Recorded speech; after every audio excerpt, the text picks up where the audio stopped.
आप देख रहे हैं CIB समाचार। मौजूद हैं देवरिया लोकसभा के फाजिल नगर विधानसभा के अंतर्गत ग्राम सभा महुआ में, जहां पे हमारे साथ बातचीत करने के लिए मौजूद हैं देवरिया और कुशीनगर के स्टार प्रचारक इलियास अंसारी जी। आइए हम इनसे बातचीत करते हैं और जानने की कोशिश करते हैं। सबसे पहले सर स्वागत है आपका हमारे चैनल में। आपके चैनल को और आप दोनों को बहुत बहुत शुभकामनाएं, बधाई। सर हम जानना चाहते हैं क्या लग रहा है इस चुनाव में? यह चुनाव इंडिया गठबंधन का 77 के बाद पहली बार ऐसी लहर देखने को मिल रही है।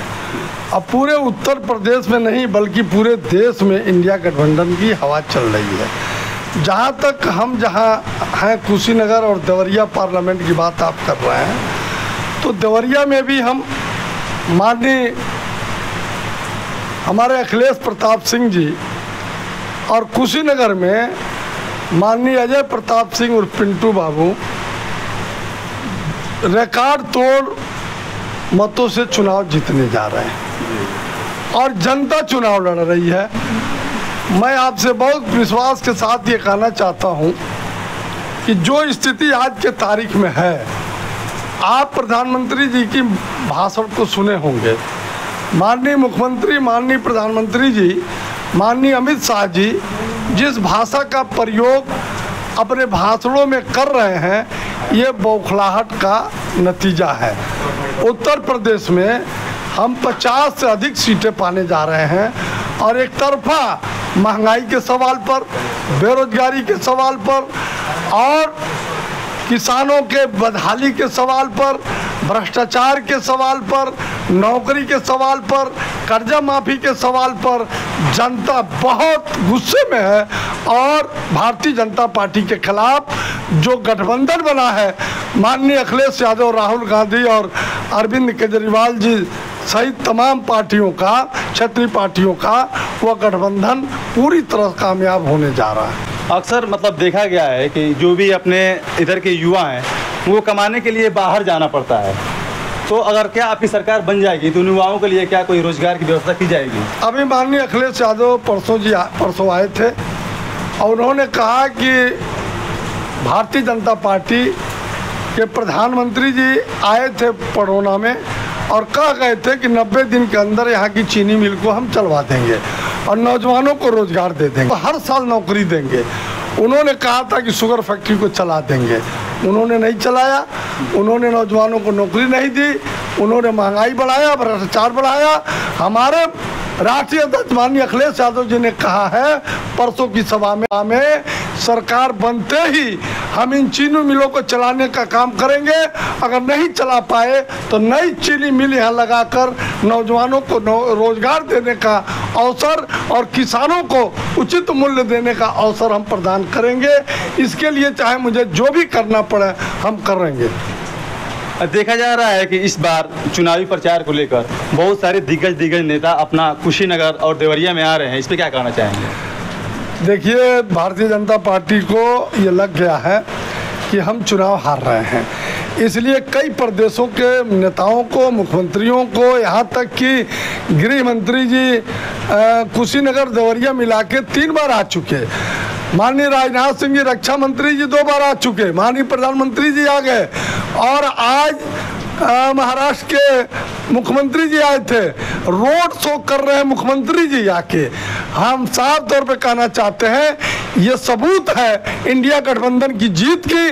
माननीय अखिलेश यादव, राहुल गांधी की रणनीति के सामने दावे फेल हो गए हैं और इंडिया गठबंधन के साथ लोग एक मजबूती के साथ, एक विश्वास के साथ, एक ईमानदारी के साथ जुड़े हुए हैं और ये जुड़ना कायम रहेगा। हम भारी मोहब्बत से चुनाव जीतने जा रहे हैं। पूरे देश में हम 300 सीटें पाने जा रहे हैं और देश में सरकार बनाने जा रहे हैं। अच्छा, गठबंधन का कहना है कि हम जीत रहे हैं और बीजेपी कह रही है कि इस बार हमारी सरकार 400 पार ले जा रही है, इस पर क्या कहना? 400 के ऊपर वो सीट पाएंगे। 150 बचता है तो 145 सीट भारतीय जनता पार्टी पाने जा रही है। 400 पार नहीं हो पाएंगे, 400 के ऊपर जो सीटें हैं वो पाएंगे और 400 के नीचे हम लोग पाएंगे। तो अभी देखा जा रहा है कि जो भी गठबंधन के प्रत्याशी हैं उन पे छापा मारा जाए, इस पे क्या कहना चाहेंगे आप? ये देखिए, भारतीय जनता पार्टी की बौखलाहट का असर है। अभी हमारे प्रत्याशी जो कुशीनगर के हैं अजय कुमार सिंह और पिंटू बाबू, उनके होटल, जिस होटल में वो ठहरे हुए हैं, उस होटल में अभी छापा पड़ा है आधा घंटा पहले, और सैकड़ों पुलिसकर्मी, इंस्पेक्टर, सीओ से लेकर और बड़े अफसर वहाँ डेरा डाले हुए हैं और हमारे प्रत्याशी के खिलाफ मुकदमा कायम करने के चक्कर में उन्होंने घेर रखा है पूरे उस होटल को। मैं आपके ज़रिए ये कहना चाहता हूँ कि हमारी पार्टी अब चुनाव, हमारी गठबंधन जीत रही है और भारतीय जनता पार्टी अब अपने हथियारों का उपयोग शुरू कर दिया है। उससे हम लोग डरने वाले नहीं हैं। वो अगर जेल में डालेंगे हमारे प्रत्याशी को तो हम लोग दूनी मार्जिन से चुनाव जीतने का काम करेंगे। हमारे चूँकि इस बार हमारी जो गठबंधन ने जो घोषणा किया है अपने घोषणा पत्र में कि हम एक कलम से किसानों के सभी कर्जे को माफ़ कर देंगे, सरकार बनते ही हम सभी महिलाओं के खाते में 8,500 रुपया महीना और साल में 1 लाख रुपया सालाना हम उनको देने का काम करेंगे। हमारे गठबंधन ने यह तय किया है कि सरकार बनते ही BA तक की शिक्षा निःशुल्क कर देंगे, माफ़ कर देंगे। और साथ ही साथ देखा गया कि कल डिम्पल यादव जी आई थी तो काफी भीड़ था रोड शो में, तो क्या इस पे क्या कहना चाहिए? आप राष्ट्रीय अध्यक्ष जी की सभा को नहीं देखे क्या? देखें। राष्ट्रीय अध्यक्ष जी की सभा अभूतपूर्व हुई थी। जितने लोग प्रधानमंत्री की सभा में नहीं गए थे उसके दूना लोग मेरे नेता माननीय अखिलेश यादव जी की सभा में गए थे।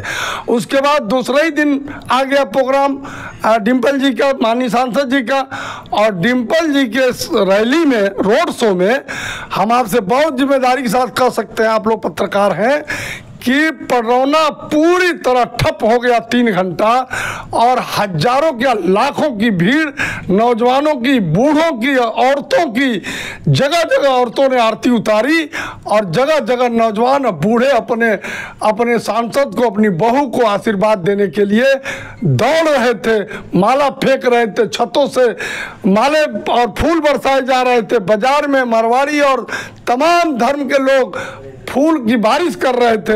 अभूतपूर्व ये हमारा रोड शो था माननीय डिम्पल जी का, हम उसके लिए पडरौना की जनता को बधाई देते हैं। हमारे चैनल में आपका भी स्वागत है। बहुत बहुत धन्यवाद CIB न्यूज़ और आप सभी की टीम को। सर थोड़ा अपना परिचय बता दीजिए हमारे चैनल के माध्यम से। जी, मैं फिरोज अंसारी, प्रदेश सचिव अल्पसंख्यक सभा उत्तर प्रदेश, समाजवादी पार्टी। जी, आपकी जो गठबंधन की सरकार है वो किन किन मुद्दों को लेकर चुनाव लड़ रही है? देखिए, गठबंधन की सरकार के जो मुद्दे हैं जनता के मुद्दे हैं। पिछले 10 सालों में जनता को जिस तरह से लूटा गया है, जनता इस लूट तंत्र के खिलाफ जो है खड़ी हो गई है। जनता को जो भी वादे किए गए थे 2014 के भाजपा के चुनावी घोषणा पत्र में, वो सभी वादों पे भारतीय जनता पार्टी विफल रही है। जनता को इन्होंने लूटने का काम किया हो, चाहे वो रसोई गैस का मामला हो, चाहे बिजली के बिल का मामला हो, चाहे पेट्रोल का मामला हो, चाहे डीजल का मामला हो, चाहे खाद का मामला हो, चाहे रेल भाड़े का मामला हो, सड़क भाड़े का मामला हो, या बेरोजगार नौजवानों के आवेदन के जो फीस होते हैं, शुल्क लगते हैं, शुल्क लगने का मामला हो। हर मामलों में इस सरकार ने देश की जनता को लूटने का काम किया है। देश की जनता इस लूट तंत्र के खिलाफ खड़ी हो गई है और देश को इन लूटने वाले लोगों से मुक्ति दिलाना चाहती है। इसलिए देश की जनता जो है मन बना चुकी है कि भाजपा के इस लूट तंत्र वाली सरकार को उखाड़ फेंकने का। देखा गया कुछ दिनों पहले कि उत्तर प्रदेश पुलिस का जो भर्ती परीक्षा था वो पेपर लीक हो गया, उस पर क्या कहना चाहेंगे? जी, पेपर लीक तो इनकी सुनियोजित साजिश है ताकि हम नौकरियां न दें। आप देखेंगे पिछले 6 सालों से ज़्यादा समय हो गया इस उत्तर प्रदेश सरकार में किसी भी प्रकार की वैकेंसी नहीं निकली। यहाँ का बेरोजगार युवा जो है बिहार जाकर नौकरी पा रहा है, लेकिन उत्तर प्रदेश में रोजगार के उसे कोई अवसर नहीं प्राप्त हो रहे हैं। युवाओं का जो गोल्डन टाइम होता है, एज होती है, वह गोल्डन एज निकलता जा रहा है, नौकरियों से जो है वो एक्सपायर होते जा रहे हैं। ऐसे में युवाओं के अंदर जबरदस्त आक्रोश है। इस सरकार की रोजगार की नीति कोई स्पष्ट नहीं है इसको लेकर। सर स्वागत है आपका हमारे चैनल में। आप सभी टीम सहित आप सभी का स्वागत है CIB ये समाचार। सर थोड़ा अपना परिचय बता दीजिए संक्षेप में। जी, मैं हरीशचंद्र यादव, ये आम आदमी पार्टी से प्रदेश सचिव हूँ और फाजिल नगर विधानसभा से मैं आम आदमी पार्टी का विधानसभा प्रत्याशी रहा हूँ पूर्व में। जी, आप अपने टीम के साथ घूम रहे हैं, क्या लोगों का फीडबैक मिल रहा है? पूरे ये लोकसभा क्षेत्र में हम लोगों ने देखा कि जनता में आक्रोश है, बेरोजगार आक्रोशित है, किसान आक्रोशित है, व्यापारी आक्रोशित है और इस देश में जो धर्म के आधार पर भारतीय जनता पार्टी राजनीति कर रही है, धर्म के आधार पर भी इस देश का मुसलमान भारतीय जनता पार्टी में असुरक्षित महसूस कर रहा है और इस धर्म के राजनीति में जिनको वो हिंदू के नाम से और हिंदू राष्ट्र के नाम पर वो बात कर रही है भारतीय जनता पार्टी, वे लोग भी आक्रोशित हैं इसलिए कि वहीं बच्चों को वह जैसे कि हथियार थमाने का काम कर रहे हैं धर्म के नाम पर, जबकि कलम और किताब थमाने की आवश्यकता है। इस समय हम लोगों ने जो देखा और जैसे अपने कन्वेंसिंग के दौरान उसमें पाया कि किसान आक्रोशित है कि भारतीय जनता पार्टी की नीतियों के, ये किसान विरोधी नीतियों को लेकर के, बेरोजगार आक्रोशित है इसलिए कि बेरोजगारी चरम सीमा पर भारतीय जनता पार्टी की सरकार में हुई है। नरेंद्र मोदी जी ने प्रधानमंत्री होने से पहले उन्होंने कहा था 2 करोड़ नौकरियों का वादा किया था और वह जिसे कि अपने वादा से विफल रहे हैं। उसके साथ साथ हम चूँकि आम आदमी पार्टी से हैं और भ्रष्टाचार को लेकर के हमारी पार्टी भ्रष्टाचार के खिलाफ लड़ाई लड़ने का काम करती है, लेकिन भारतीय जनता पार्टी की सरकार जब हमारे आम आदमी पार्टी के नेताओं ने सदन में कहा कि मोदी अडानी भाई भाई देश बेच के खाई मलाई, इसको लेकर के भारतीय जनता पार्टी के नरेंद्र मोदी के नेतृत्व में चलने वाली सरकार ईडी और सीबीआई के माध्यम से ये जैसे कि रचित षड्यंत्र के तहत हमारे जैसे कि ये राष्ट्रीय संयोजक माननीय अरविंद केजरीवाल जी, माननीय संजय सिंह जी और मनीष सिसोदिया जी, जो पूरे जैसे कि दिल्ली में ये एक समान निःशुल्क शिक्षा और एक समान निःशुल्क स्वास्थ्य सुविधा की व्यवस्था जो दिल्ली की सरकार ने की है, उसको जैसे उन ऐसे लोगों को भी जेल में डालने का काम किया। इसको लेकर के पूरे देश में आक्रोश है कि एक तो भारतीय जनता पार्टी कोई काम नहीं करना चाहती और उसके बदले में अन्य राजनीतिक दल के लोग जो देश हित में और जनता के हित में कुछ काम करना चाह रहे हैं, उनको भी ये उत्पीड़न करने का काम भारतीय जनता पार्टी की सरकार नरेंद्र मोदी जी के नेतृत्व में जो सरकार है वह करने का काम कर रही है। सर स्वागत है आपका हमारे चैनल में। धन्यवाद CIB समाचार के सहयोगी सभी गण का। आप अपना थोड़ा परिचय संक्षिप्त में बता दें। मैं पेशे से अध्यापक हूँ, मेरा नाम राणा प्रताप गोंड है और मैं एक समाजवादी पार्टी का कार्यकर्ता हूँ सक्रिय जी। तो आप जनता के बीच में घूम रहे हैं, क्या लग रहा है आपको कि इस बार इंडिया गठबंधन की सरकार बनेगी? बिल्कुल, हम लोग ये चुनाव जो 2024 का चुनाव है, यह विचारधारा की लड़ाई है। पूरा देश 2 विचारधारा में बढ़ चुका है, एक फांसीवादी और एक संविधानवादी। तो ये हम लोगों का मुख्य मुद्दा है और हमारे जो हम लोग क्षेत्र में जब घूम रहे हैं तो इस पे भी चर्चा कर रहे हैं और आम आदमी भी इस चीज़ को बाकायदे हम लोगों से बता भी रहा है कि नहीं, इस बार हम लोग संविधान को बचाने के लिए वोट करेंगे और संवैधानिक प्रावधानों के आधार पर देश चलना चाहिए। अगर हमारी वीडियो आप लोगों को अच्छा लगे तो इसको खूब ज़्यादा से ज़्यादा शेयर कर दीजिएगा। धन्यवाद।